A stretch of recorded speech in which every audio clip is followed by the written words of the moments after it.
The scene, state of Washington. Our subject, a man you'll always remember. This is what we call a springboard. We have an iron lip here which bites into the tree, and the rest of the board is a maple board, 4 feet long. This is how it's used. This is the tip we put in the notch of the tree. The logger climbs the board. This is the way we start our next notch.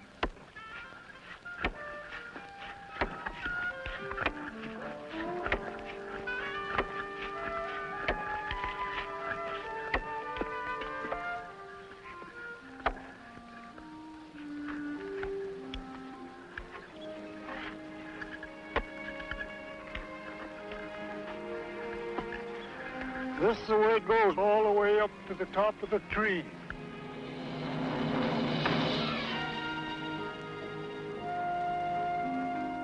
What you're about to see is a part of passing Americana.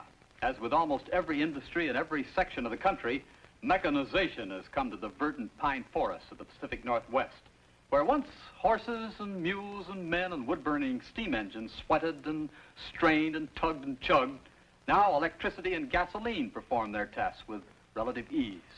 Where once burly loggers outdid each other in danger, modern woodsmen rely on the safety of steel helmets and long shank climbing spurs and steel core rope. But old-time logging days are not forgotten, and Swanty Cologan, the man you've just met, represents the best of what's left.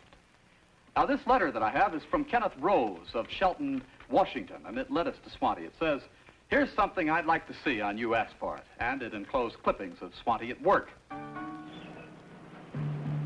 Well, Kenneth, Swanty Cologan was born 63 years ago in the forests along the shores of Whidbey Island in Puget Sound.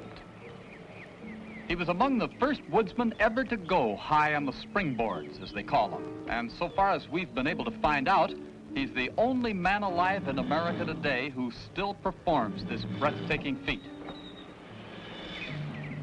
Well, now, because you asked for it, Swanty is not only climbing, but he's going to top off this towering tree while standing at the end of a springboard well over 100 feet from the hard ground. Our cameras will follow this from every possible angle. A precarious stair step straight into the sky, each notch chopped into the tree. And another step as he moves up, a dizzy height.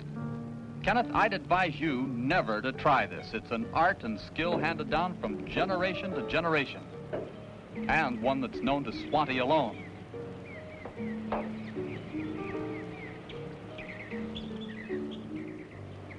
Now, cutting these notches to securely hold the springboard is a skill in itself. Hold your breath. This is a man who is really out on a limb, and Swanty is 63 years old.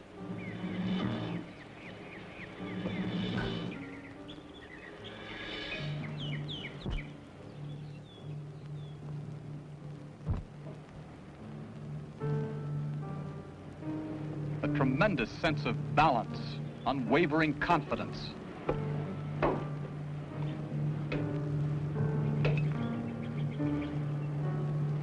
Now here comes the final operation, to lop off half a ton of treetop.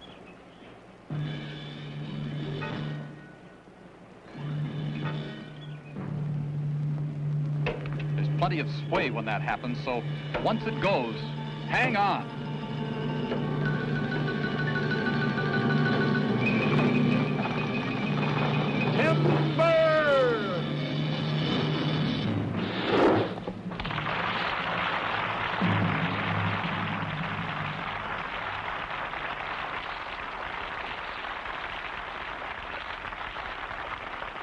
Well, all in the day's work, and he's done it hundreds of times.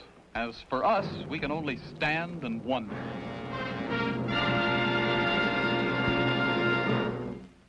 A salute, and who knows, perhaps a final salute to an era that's passing for all time from America's woods and forests, where methods are better, but the men are not.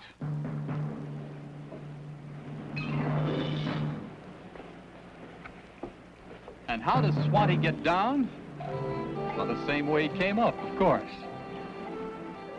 What we've seen here surely helps us remember our debt to men like Swanty Cologan and thousands before him who met the challenge of America's fading frontiers with bare hands and raw courage, and who found richly rewarding lives in so doing.